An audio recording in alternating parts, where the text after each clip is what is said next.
Alan Schneider has been with Tundi Productions since the beginning, and you may have seen him as Tristan at the very first Wagner in Vermont festival back in 2019, or more recently in the role of Herod at our Strauss break in March. In 2023, Alan will take on the role of Siegmund in Die Walküre, and like many of the performers at the festival, Alan leads something of a double life and is in charge of set design and production for 2023. So, Alan, I know that we're going bigger and bolder than last year. Can you give us a bit of an introduction into what the set and the stage of the Latches will look like this year? Well, yes, I can. So as you know, as having set foot on that stage, there's the Latches is not a terribly well equipped place, nor is it terribly, nor is it particularly large. So there's sort of two basic ideas that I was started with in terms of coming up with some scenery. One was thinking of the entire ring cycle. I'm very much in favor of scenic elements that perform more than one purpose. And I happened to see, I'm going to share, hold on a minute. Let me get my screen and share it. And I will show you. So there's sort of a central object that we're hopefully going to make quite sophisticated and able to do several things. There's many places in the ring cycle where you need something that's like fire and stone have a lot to do with it, right? There's the Felsen at the end of Die Walküre, which gets surrounded by fire. There's the forge in the beginning of Siegfried, and then of course there's always the ever-present visual motif of a ring. So I was at our local university not long ago and saw that. And that's just a stone circle around I think it's around a ventilation vent or something. Mm. But this sort of sums up visually the entire cycle. If you put a lid on this that also looks like stone, it becomes like a cairn, becomes the bed, the rock upon which Brunhilde is, encircled by fire. There's the hearth, the beginning of Act One in Walküre. So that, and then there's of course the forge. It is itself a ring. So if one is thinking about the beginning of Rheingold, perhaps this is a shrine or a place where the magic gold is hidden, down at the bottom of the Rhine. So the plan is to make this ring. And actually equip it with LED lights on the inside, so that there can be light effects. Red for fire. If there's sophisticated enough LEDs, it will be possible when we get back around to Rheingold for Alberich to be sort of chasing a golden glint around it. That's what I would very much hope. And then of course for the forge, there's also if it's on stage. And it's lit up on the inside of it, it's glowing with the pulse of the bellows during the Schmelzlied in Siegfried and so on and so forth. Mm-hmm. Also, at the end of Götterdämmerung, this could be Siegfried's pyre. So this one object can this one piece of scenery can just serve as multiple functions throughout the entire cycle, and yet, of course, it is always itself. It's always a ring. Right. Yeah. So if we light it up, you could light the top of it up all gold. It's at certain points. So anyway, that's the sort of the central object. Of course, one of the main visual elements is something that we've been using from the very beginning, which is that scrim that gets projected upon. So in terms of my making the stage more useful. The other thing is just to obscure some of the features of the theater as they are. Those staircases coming down onto the stage, to make those look like something, to make an environment on the stage that's less the Latches and as it is under normal circumstances, and more our world, right? Mm-hmm. And so I was thinking, and as well as having something that that can serve as side walls that obscure the staircases and those, and maybe some of the statuary that's in the lattice, as well as from those elements have pieces that can be taken out to be used as benches or stools or the trestles for tables, and so on and so forth. So here's the first view, a slightly elevated front view of what I think the thing is going to look like. So one of the things I had to start with was actually drafting the theater itself, and then populate it with all the various objects. So there's a couple of problems I'm trying to solve here. So there in the center, you see there's that torus shape. That's the stone ring, right? And then you see these hexagonal columns of various heights. The visual idea behind this is the columnar basalt formation. Think the Giant's Causeway. The Giant's Causeway is the most famous of these things, right? Yeah. But they're all over the world. They exist. There are sites all over the world. There's one actually not far from here in New Hampshire. There's Devil's Tower. They're everywhere, right? It's very common. And also, I have noticed that this, as a scenic element, these things are showing up in all sorts of fantasy programming. Like if the Dungeons and Dragons movie that just came out, there's a set where they're in the underworld, in the Underdark. The set is made up of these columnar basalt, hexagonal columnar rock formations. There's also an Amazon series called The Wheel of Time. Yeah. And there's an episode of that where they're going into it's set in sort of this otherworldly place, right? This other plane that they're going to. And again, it's the same thing. It's bridges and islands and little like walls and things made up of these columnar basalt formations. So if we have a numerous columns of varying heights, some of them can be loose and free, so they can be taken and turned into seats and into table trestles and stuff.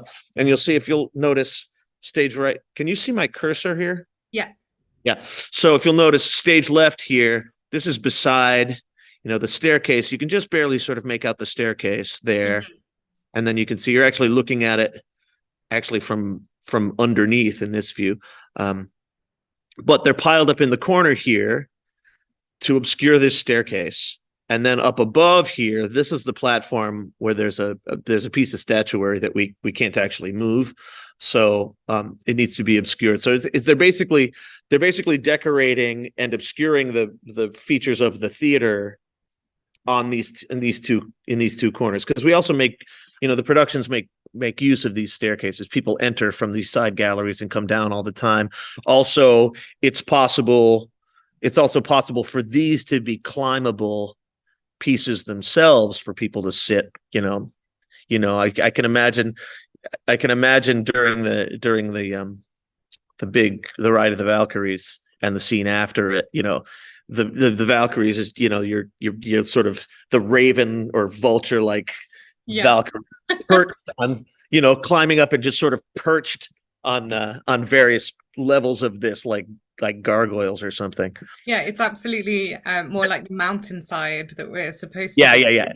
Rather than like a flat stage with stairs at the side. Exactly. So that's the whole point. And then if you'll see here, we're going to actually build a deck over the stage. So the other thing is, since the orchestra is behind us, mm-hmm. One of the other big sort of infrastructure problems for the Latches and the way we do productions in the Latches is the orchestra is on stage with us, behind us. So all the action has to be the further forward the action can come, the better. We get more room, and also we get better. There's better possibilities for lighting positions out front, mm-hmm. that can keep light on the action and at the same time off of the projection screen, because any light cast on that makes it harder to actually see what's projected, both imagery and the titles and all that other stuff. So let me give you another view. Here we go. So here's an isometric view from way up high, house left or stage right. Mm-hmm. So now you can see, so this flat rectangle here, that is the deck. This line here actually represents the lip of the stage itself. So we're going to actually be able to extend the deck out further. So it'll bring the action further forward. And also, this isn't really final because this is lighting, but this is a proposed solution for lighting positions on the side here. So a boom, you can see this. There's this pipe right here.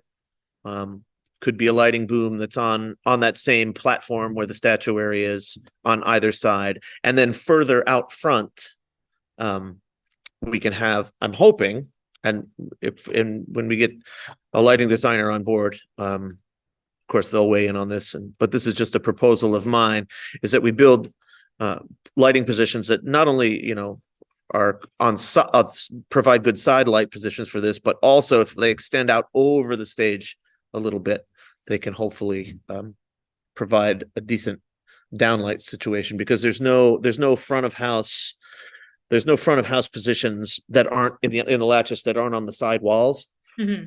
So there's very little possibility for downlight or backlight.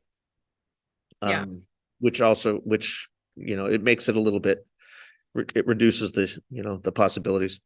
So we're trying, hopefully this year, to solve some of the other problems in terms of lighting positions and being able to light the stage without lighting everything else and getting in the way of other things. It's bringing the action right out, and it brings the action out. It's the middle of the lattice. And this deck that we're going to build out actually will go out over the front row of seats. Mm-hmm. And then I think we're going to close off the next row, so there can be, there's all sorts of possibilities for lighting positions from the floor, uplight, like a footlight kind of position, or a way to light these from below. I hope, just to be able to set a mood and just make it look like something. But it's going to look, the whole thing's going to look very stony, which isn't necessarily a bad choice. And I think in Valkyrie, I think the columns that make up the proscenium are still also going to be, I think that's going to stand in for the ash trunk in Act 1 of Valkyrie. So that is a brief overview of what it's going to look like. Well, it's very exciting. It really is bringing everyone right into the middle of the lattice. And if anyone hasn't been in the lattice, you can get an idea of what it looks like from some of the videos of the operas from the summer, and some of the videos from the lectures and things. You can see like how short the stage is in front of the screen, because it wasn't built for doing Wagner, let's put it that way. It's a beautiful theatre, but it really wasn't built for putting on these big operas with big orchestras. There are very few theaters that are, actually. I mean, ideally, what the ideal venue for us would be a theater with a huge stage, huge orchestra pit, and about 500 seats. Yeah. That would be perfect. More room backstage than you have. More room more room backstage for production, more production infrastructure room than room for the audience. Yeah, I don't know of any like that, but maybe there are very few. There are very few in the world. That's not the economics of building theaters don't really work that way. It's usually the other way around. You pack as many people as you can in, and actually one of the few theaters that probably does match that description nearly is Bayreuth itself, the Festspielhaus at Bayreuth. Yeah. Well, the Lattice, Bayreuth. So I'm trying to make it more like the Festspielhaus, right? I'm trying to make the stage, the stage and the production, the production side of things bigger at the expense of the auditorium. Yeah. So it's not unusual for singers to take on other aspects of theatre production, and I gather, I'm reading through your bios and looking through a bit of what you've done. You've also done a bit of directing and stuff as well. But what is it that led you into the world of set production? In college, or in university, I should say. I started actually at the University of Massachusetts as a theater major. When I entered, that was my initial major, and I didn't become a music major until my second semester or second year even. So theater and music together have always, or theater and music both separately and together, have always been sort of part of my life, and I've had a double career. Specifically scenery production, it was just the result of getting a work study job in the scene shop at the theater department, and then starting to pick up the skills and the knowledge then. And then by the time I was fairly experienced and was starting to work freelance at other theaters in the area. One of which was the Huntington Theater in Boston, which when I went to grad school at Boston University, that was their main stage theater. So when I moved to Boston for graduate school, I had already worked at the Huntington enough that the technical director there at the beginning of every semester would tell me, okay, just tell me what your class schedule is and we'll schedule you around that. And I basically worked my way through graduate school and my postgrad diploma working in the scenery shop at the Huntington Theater, building both the Huntington's shows and some of the BU main stage shows. And the production values in that shop and in that theater were very, very high. And I learned a great many things and got to build some sets designed by the best designers in the business at the time, including Ming Cho Lee, and do some automation stuff, build some really, really sophisticated scenery. Now this is 20 years ago, so it's gotten a whole lot more sophisticated since then. And I haven't really kept on the cutting edge of that, but that has continued to be my career besides singing all the way through. When I moved back out to Western Mass, I continued to freelance, and then I had several posts as technical director or assistant technical director at various colleges around here. And now I have my own shop and my own business, and I'm continuing to freelance. I'm out of the educational theater business, I hope, and into producing scenery for professional theaters around here. Yeah. And that's that. So it's been yeah. And then the directing and stuff. I've produced a few operas around here in the area, some of which I've directed, some of which I have designed scenery and built scenery for, and then also sung in, which has been nice. When one works on a small scale, one has to do multiple things. Yeah. But that for me has always been a feature, right? Not a bug. That's always been a pro, not a con. Mm-hmm. And Tundi's no exception. The trick is actually to keep myself restricted to a few things so that I can do those few things well and not get too. I've discovered in my life that I get, it's very easy for me to get too spread out in terms of my focus and my energies. And managing that as a singer, most singers also have another career, whether it's in theatre set production or whether they are social media managers like myself, or they have other sides to what they do. And that is one of the challenges, is keeping on top of everything all at the same time, but not taking on too much that you are spread too thin. So you have this other side and this other business, but you're currently preparing the role of Siegmund. Mm-hmm. So how's that going? How's your preparation going? It's fine. Siegmund, parts of Siegmund, notably the love duet, the Act 1, Scene 3, was actually the very first Wagner repertoire I ever sang with orchestra. So parts of it have been in my repertoire the longest, and of course parts of it are brand new.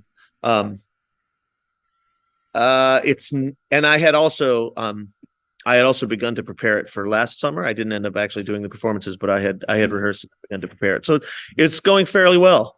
It's also about a third the length of Tristan. So it makes a whole lot more sense. It's an entirely different and more sort of obvious and cut and dried sort of a thing. It's not, the whole ring basically is like that. It's much more, it's much more what it is on the page. It's on the, on the surface. And whereas Valkyria is the opera is about as long as Tristan, there's nothing, there's nothing to compare as a mental and vocal challenge with Act 3 of Tristan that I have yet discovered. With the possible exception of Tannhäuser, which I hopefully will get to at some point. And I will get to discover that and then be able to make a decision as to which is the more difficult thing. But Siegmund, yeah, Siegmund is a third or half as long as Tristan. So, Yeah. and like I said, I did start to prepare it for last season. I rehearsed it with Roseanne, and I've sung with Roseanne for many years as well. So it's I'm looking forward to it. I Good. do. It allows me some excess capacity to handle the scenery part. Yeah, because you've had like that long lead time with the role. But um what how do you go about learning these long roles? You say that Tristan is 3 times as long. Do you have any specific tips or tricks that you would use to learn a long role like that, or do you just sit and work page to page? I do a certain amount of that. The hardest thing, and you probably can corroborate this, the hardest thing with Wagner is the words. It's Yeah. the words. Tristan, especially, there's so much text, and so much text that is like so much of the text of Tristan is very, very much like the other text of Tristan, but they're like these it's just like very subtle variations of things. Like memorizing the text is just a nightmare. Mm, And writing it down on flashcards is like that's that's the technique for me. The act of writing it down helps, yeah. and then playing it over. So I'm taking the same approach. With Siegmund. It's got some of the similar challenges. All the Act One stuff before Act One scenes 1 and 2. I mean, it's just like one monologue after another, and they're not like 10 or 12 minute monologues one after another like Tristan is, but it's a long period of a solo singing with lots of like storytelling stuff. But I find once I know the words, the rest of it comes a whole lot easier. Yeah. Right. Especially in Valkyria, because the music is simpler. It's harmonically simpler than Tristan is, and it's and I don't find a particularly I don't find the vocal weight necessary to be particularly challenging. I'm in my 50s now, and this is what my voice does. Hmm. Uh, and the range, I mean, Wagner's music, for the most part, lies very, very well in my voice. There's a couple of exceptions. I'm never ever going to sing Eric again, in Flying Dutchman. Hmm. I covered it once, and it's just miserable for me. The tessitura is just tiny, it's just one tiny bit too high. I am finding a similar thing with Siegfried. I think Siegfried is not for me. James is going to do a much better job than I ever could. Just because Yeah. his voice lies higher. It's just, as Yeah. my voice has settled into really sort of the Schwereheld repertoire. All that low singing that you get both in Siegmund and Tristan, down at the bottom of the staff, low C's, low C sharps, low D's, I can do that all day. And that's the thing that sort of throws other tenors sort of off course vocally. Mm. Singing way down low like that, I actually find it to be sort of restful and rejuvenating for the voice. The better those things, the more I get to sing down there, the better the top is too. That's funny. Yeah, James was talking about the exact opposite, how he likes to sit up there. It's very Yeah, funny that you're both Wagnerian tenors, but of different flavors, if you like. It's just a yeah. No, different. he's a Jugendlicher Held, right? Mm. It's higher. And parts of Siegfried are brutal in that way. Yeah. We're talking about the Siegfried. Götterdämmerung's a little different because Götterdämmerung lies a little bit lower. Mm. And I think heavier voice tenors do have an easier time with Götterdämmerung than Siegfried. But Siegfried is brutal. Yeah. It's just brutal. And it goes on forever. And the highest stuff is at the end. It's like, no, thanks. And that's, yeah, no. That's interesting that he should say that. Yeah, it's a good explanation for it. So he likes to stay away from the lower, middle, and low voice.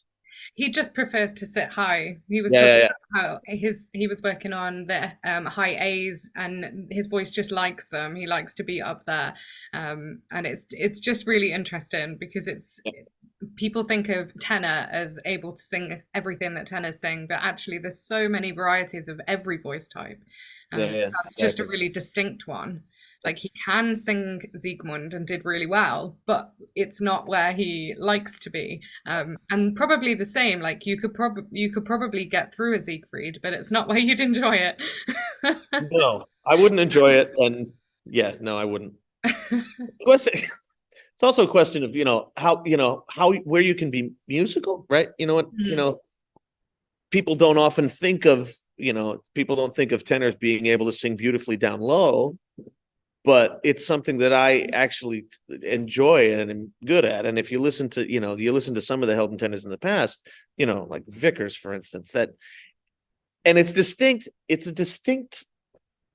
It's distinctly different from tenors that have a baritonal quality. You know what I mean? mm, mhm. To sing down in the bottom of your register as a tenor, still sound like a tenor, and be able to do the long phrases, to be able to do the legato, to be able to to be able to project down there is not.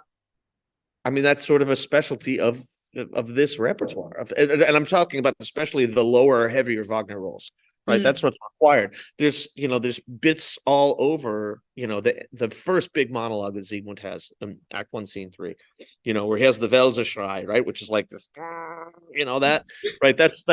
That's held up as like one of the like great high note moments for tenors in Wagner, right? It's a G, it's an F and a G flat. It's yeah. like not high notes. They're not high notes in terms of in any sort of objective way. Mm, mhm. But then the way that first monologue ends, that low C sharp that Mm. has to be held. It has to be beautiful. It's the last note of the monologue, and it's this long thing, to hit on the glute.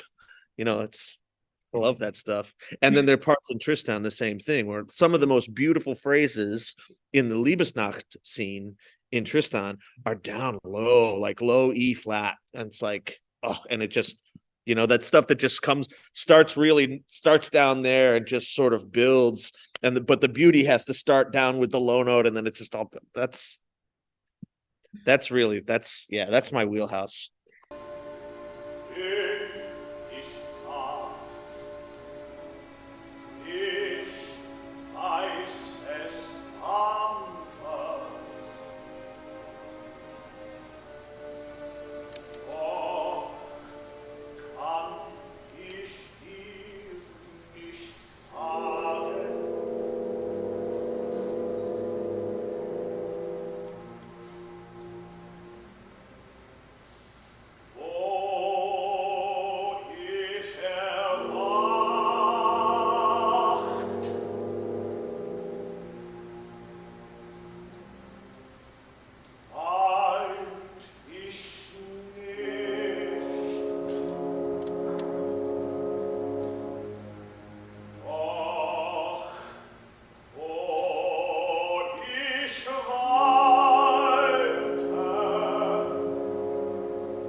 Which is your favorite, Siegmund or Tristan? Don't know yet. Don't know. Okay. Guessing of the two of those. I don't know for sure because I haven't done Mm, the mhm. entirety of both of them, but I'm betting it's Tristan. We'll have to see. there, are things, there are some extremely rewarding moments in Siegmund. no question about it. There's some great things. That whole Todesverkündigung scene is awesome. Mm.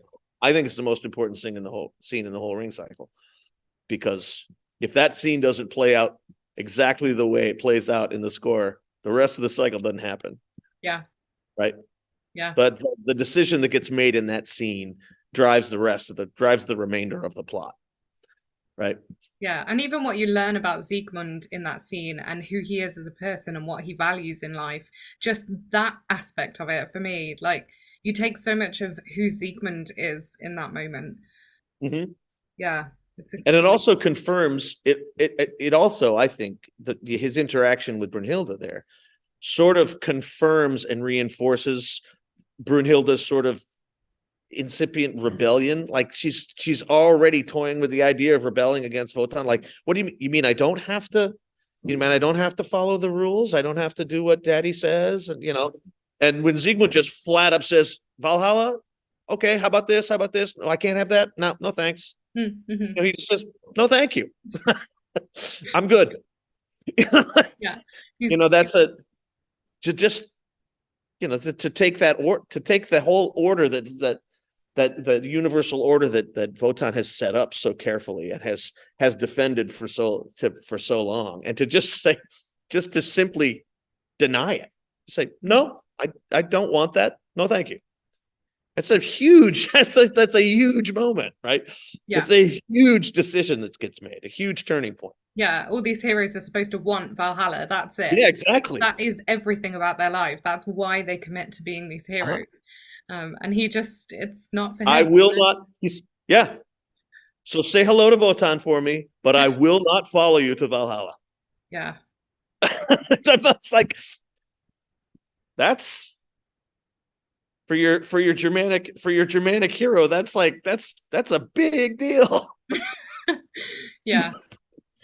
Yeah, people think of Siegfried as being the revolutionary one, but he wouldn't be anything if Siegmund hadn't said that. He hadn't said no. Mm-hmm. So, yeah. Like father, like son, I guess.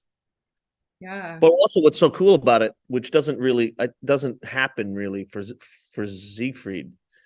Siegfried sort of makes all those. Siegfried also makes that decision. He goes against Wotan's plan in ignorance, right? He doesn't. It's not clear to me if he's really aware of it. It's just sort of, he's a sort of natural creature that he's just born that way, right? That's what he does. With Siegmund in the Todesverkündigung, it's laid out very carefully. He asks all these very careful questions about what's Valhalla like, who's there, what happens, what's this all about, and then he turns it down. Mm-hmm. It's a deliberate decision, right? Yeah. And he knows the price. He knows the price of the decision he makes, and he makes it anyway. Yeah. You'd think that tough. anyone in that culture and in that environment would know this kind of Norse mythology. Like, everyone knows, they're brought up to understand how the world works. But because he had such an unusual upbringing, chasing from place to place with some old man and on his own with the wolves, like, he doesn't learn that. So he has to learn it as a grown-up with his understanding of the world as it is. He learns what the religion of the time is, if you like, or the beliefs of the time are, and rejects it totally. Yeah. Because he's found what he wants, and he's going to stick with that. And he knows the price to be paid, and he's going to pay it. It's like, nope, I'm good, thanks. I'll stay here, thank you. Yeah. I'll stay here, and when I die, Hela can have me. Yeah. I mean, that's what he said. Like, wow, whoa. Yeah, big decision. So we've covered your kind of Wagnerian roles, and obviously you did some Strauss with us in March. What are some of your other favorite roles to sing? Do you have any other composers that you sit well in, or that you just really enjoy? Or I find that, and some of these roles I have done and some I have not, or have dabbled in and haven't done, but I find that all the roles that Vickers did suit me very well. Okay. So the of the Wagner roles, Tristan, Siegmund, Tannhäuser, Parsifal, um, those are great. I also am very fond of Lohengrin, Hmm. and I hope that I hope I do get to do an entire Lohengrin, while I still can sing in that tessitura for a couple hours. Um, so that's the Wagner. In Italian repertoire, I've done Canio. So this is like the Vickers Hmm. list. Yeah. So I've done Canio. Yeah, it suits me great. I would very much like to sing Otello sometime. I don't know if that'll ever happen, but Hmm. damn, is it great? Um, and in the French repertoire, I've done several Don Jose's. I really like Jose, Hmm. except in a certain way, dramatic Jose, not a lyrical French Jose. So a Jose that can sing the Act Three finale and scare the bejesus out of everybody. That Yeah. that Yeah. Yeah. that's the thing. That's what I like. And though I haven't done it, I would very much like to at some point. Samson. Mm. Samson actually fits very well. Hmm. Um, and let's see. And then there's some things, some more obscure things, some of which were done back then. Like I've sung Jasone and Medea and Cherubini's Medea. That suits me really well. Um, and of course every singer, every classical singer and every opera singer has to wrestle with their relationship with Mozart, right? Yeah. Yep. I would be very happy if I can keep singing Idomeneo periodically for the rest of my life. I love that part. Um, the other ones, with the exception of Tito, which might also suit me pretty well. I don't know. I've never done it. Um, yeah, the rest of them, no, not anymore. No, Hmm. some there, Ferrando, no, thank you. Ottavio, nope, not in the last almost 20 years now. No, thanks.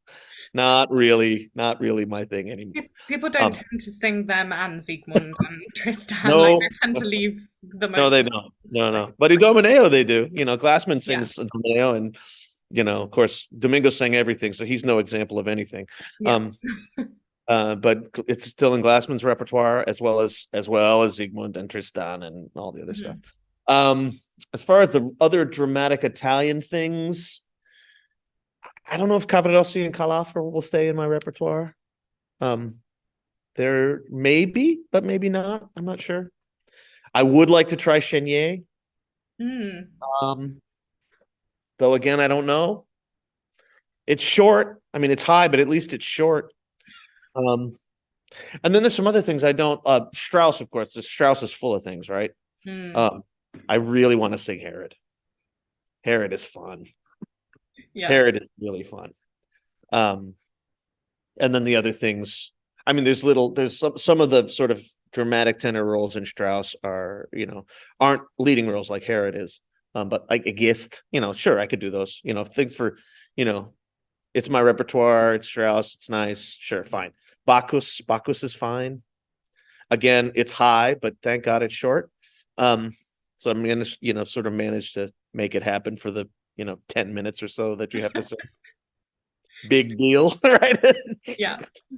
10 minutes of high notes. Okay, that's one monologue of Act Three of Tristan. Um, let's see what else. I also like, more modern stuff. There's certain things I would love to take another crack at Wozzeck. Okay. Once, like, oh God, how long ago was it now? 15 years ago, I sang the Tambor Mayor in concert. Love to take another shot at that. I think I got about 70% of the notes, um, which actually put me in pretty good company. I'd like to maybe see if I can up that and maybe get to 80 or 85% of the notes sung correctly. But what a part. Oh man, is it fun. And then also, in like sort of 20th century, cusp of 20th century repertoire, I'd love to at least once sing Paul in Die Tote Stadt. Um, again, that's high and lyrical. and relatively long, so I'm not sure, but I'd love to give it a shot. I love the aria. I've done one of the smaller parts in that opera. Um, let's see what else. Ah, Is there a role for you that you would say is a dream role, or have you done your dream role, or I've done my dream role. Yeah, I probably. Oh, well, I do want to see if Tannhäuser's okay. really the one for me. I've dabbled with it, and it's like it's like the musical language of Lohengrin and the early Wagner operas Hmm. with sort of the weight and the physical commitment of Tristan. Hmm. It's that might be really good. And there are certain people that say that is the pinnacle of the Wagner tenor repertoire. Okay. Tristan's pretty hard, but if you can get through Tannhäuser with your voice and mind intact, then then that's really your thing. So Hmm. I would very much like to try it at some point. I don't know that I'd call it a dream role. Let's call it an unanswered question at this point. Okay. Um, I mean, once you've sung Tristan, what else? There's very few other things where you're like, I wonder if I can do that. Yeah. You Yeah. either know or you don't, right? Yeah. Let's see. Is there anything else in the Italian rep that I'd love to give a shot at? No, Otello would be awesome, Hmm. but I don't know. Do you think you'd ever sing Manrico? Will they No, skis? nope, nope, He's one of no, those. nope.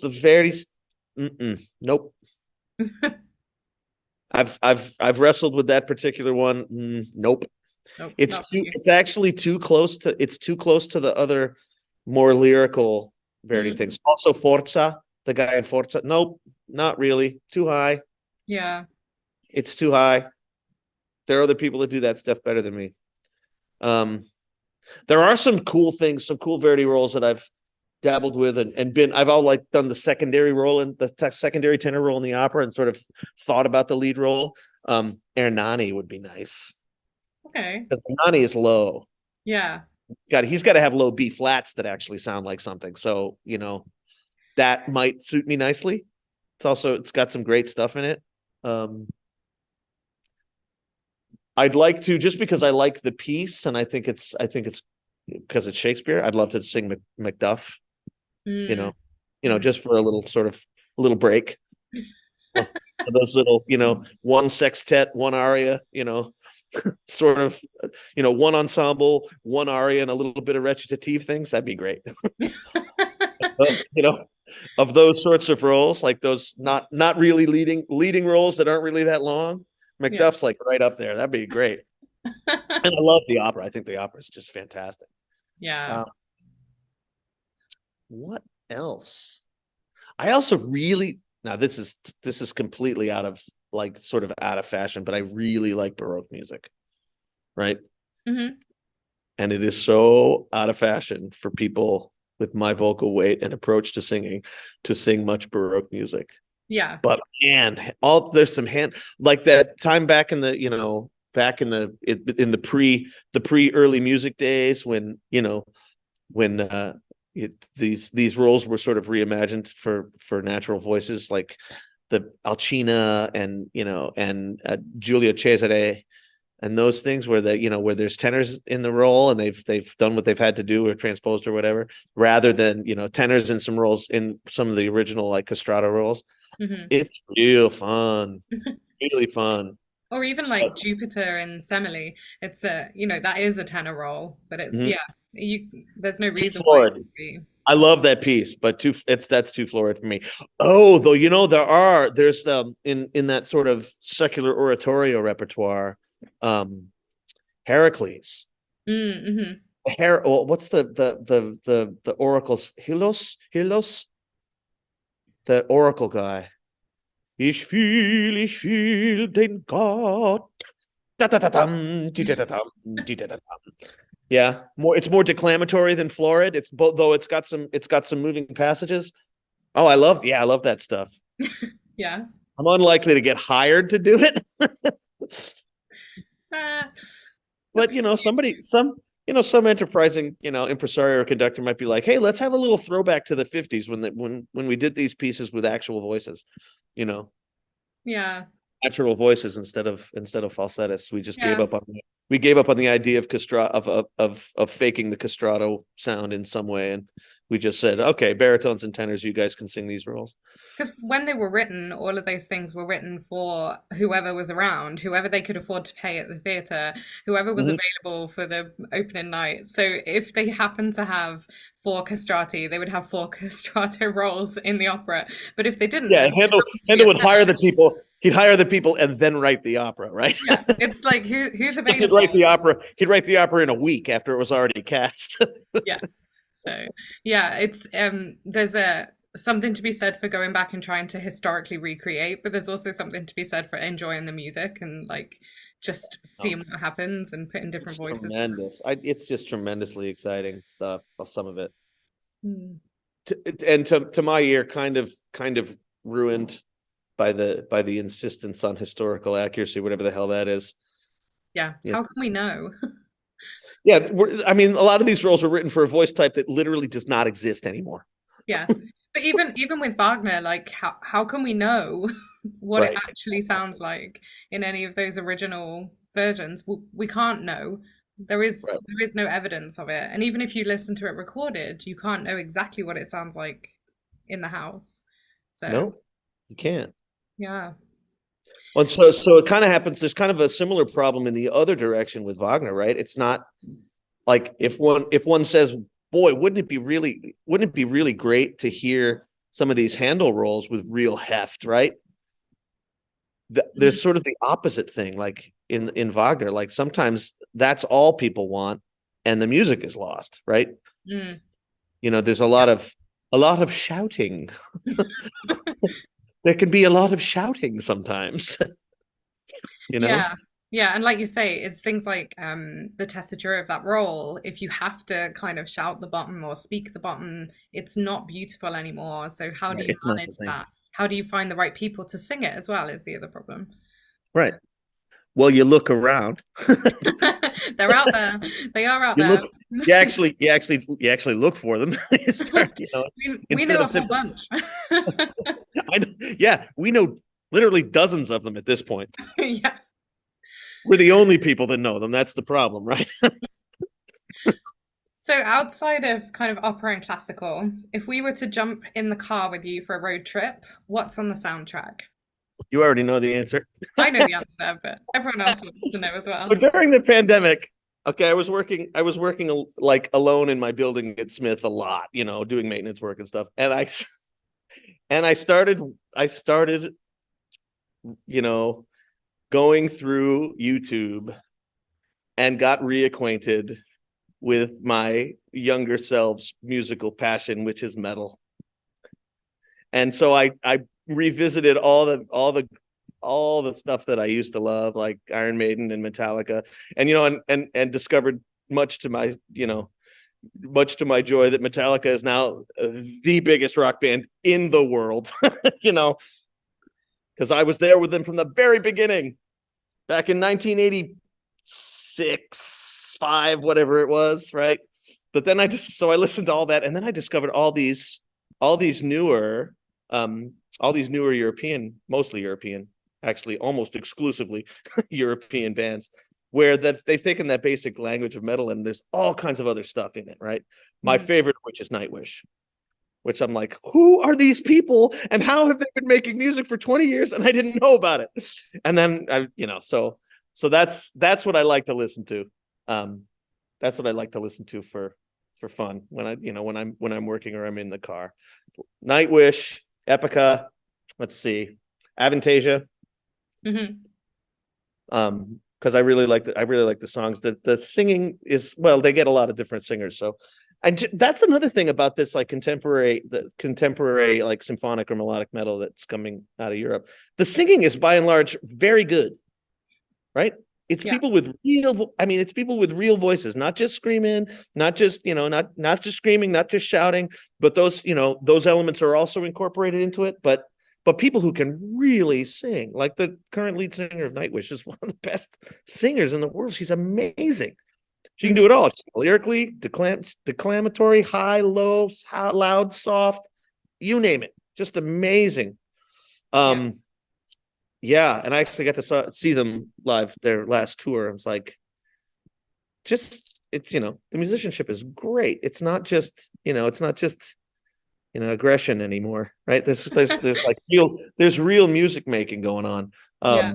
And So it's very operatic as well, in terms of very like the operatic. huge sets, and like everything is so over dramatic, and it's very, yeah. But I don't know why any opera fans, opera singers don't also love all of that kind of stuff, because it just seems to fit really well. It does. It does. That and it does seem to fit very well. The impulses are the same, right? I Yeah. want to make a big noise about a big emotion. Yeah. Yeah. On a basic level. Yeah. Yeah. So so that's my passion for metal was rekindled during the pandemic, and it's going strong. Great. So I have one more question for Yeah. you. What would be your number one reason why people should travel to Brattleboro, Vermont this August for the Wagner in Vermont Festival? Because you will actually hear some of the finest Wagnerian music making to be found anywhere, right? Where all I think, not to be bitter, but all the singers, the singing and the playing and stuff, we do it as a labor of love, and we do it because we all know that it's what we're actually best at, regardless of whether or not we're known for it outside of Brattleboro, Vermont, or anywhere else. And it's so, yeah, you'll see something that hasn't existed in a very long time. You will see essentially a Wagnerian repertory company, working their way through this repertoire. And that's that point that came up earlier about very particular voices being suited for very particular roles and very particular things, right? That's what you get. You find Hugh and Jenna are very good at finding the voices for these things, right? Yeah. Well, in the very particular, right? Like the very subtle difference between me and James, right? Hugh discovered James and stopped pestering me about learning Siegfried. He's sitting right over there. But also, yeah, and people that have known for most of their careers in obscurity that this is really what they're supposed to be doing, and they're finally getting a chance to do it. And that makes for some very exciting performances. And singing in the stuff that you don't hear super often anymore. Mm-hmm. In an intimate setting where you can actually hear it and see what's going on. Yeah, especially like in the US as well. Like, there's not very many ring cycles that happen. There are quite a few more if you're conveniently located near Germany, Right. or near London next year. But it's, yeah, seeing Right. the big Wagner operas in this sort of style of company, it's just not happening in the same way. It doesn't happen, and it doesn't happen anymore because it's somehow the Wagner and the Ring in particular has become synonymous with giant productions and oodles and oodles of money. But some of the best Wagner performances in history have been done by companies and groups of singers in fairly difficult financial straits. I'm thinking particularly of the right after World War II, the company in Vienna that Ludwig Soothaus came out of. I mean, they didn't, but they were the right singers for the repertoire. So the rest of it didn't really matter. And that's the main thing, right? It's trimming away all of the excess and Trimming away all of the excess, right? just what you It's need. deliberately modest, not deliberately modest. I mean, it'd be lovely to have several $1 million to spend on a set, but Next time. but the lack of millions of dollars to spend on production is not an obstacle, right? the right decisions have been made. There's the right singers in the right roles. Hmm. Yeah. In every case, and in some cases they're discovering these roles. You're in the same circumstances, right? Yeah. You've known for some time that this is the music that you're supposed to be singing, Hmm. right? Because you can do it, Yeah. right? You can do it. Things that have been told to you your entire career, especially as a young singer, that, oh, no, no, no, no, no, do that. That's not, that's not for the likes of you. It's like, no, actually I can do it. Yeah, you and know I think a lot of the young singers that are involved in the festival will say the same things. Like it's having somewhere where people are trusting you to do it as well. Mhm. Yeah, Yeah, they're trusting you to do it, yeah. and are and also and not insisting on understanding that it's a work in progress, that growing into this repertoire Hmm. is a lengthy process. It's another thing. The music business doesn't have any patience. For all of every training program for young singers insistence that they're a bridge between school or they're a bridge between school and the professional world, but what they're thinking of is like they're a bridge between graduate school and the professional world for singers like between 26 and 32. Hmm. And like, Yeah. okay, that's not the time scale you're dealing with here. Mm. Getting into this repertoire in your early 40s and then really perfecting it in subsequent years, decades. I mean, that's what it is, right? Yeah, and this is a chance for people to do that because like you say, it's a work in progress, but if you don't have the work, then you're not going to make the progress. So it's Exactly. yeah, Well put. And also it sort of flies in the face of the sort of the business and casting skewing ever younger, hmm, right? yeah, They're just I've been singing since my 20s, not lead roles in these kinds of repertoire, but I was fortunate enough that I had a good and versatile sort of character tenor voice. Like of the sort of pre-Helden tenors, you got your baritones, and then you've got your character tenors that nobody really knows what to do with. I yeah, was the latter, right? I could do lots of different things, um, you know, and nobody really knew what to do with me in terms of leading roles. But this didn't happen until I was in my late 30s. Only the first hints of me being able to actually do this didn't happen until my late 30s. mm, hmm, So, and that's now a while ago. But to grow, yeah, just to grow into these roles at the moment where you're ready to grow into them in terms of your voice development, and is not is not what the business seems to want. The business seems to want people that can sing this stuff the way the greats sang it and still be like 30 years old.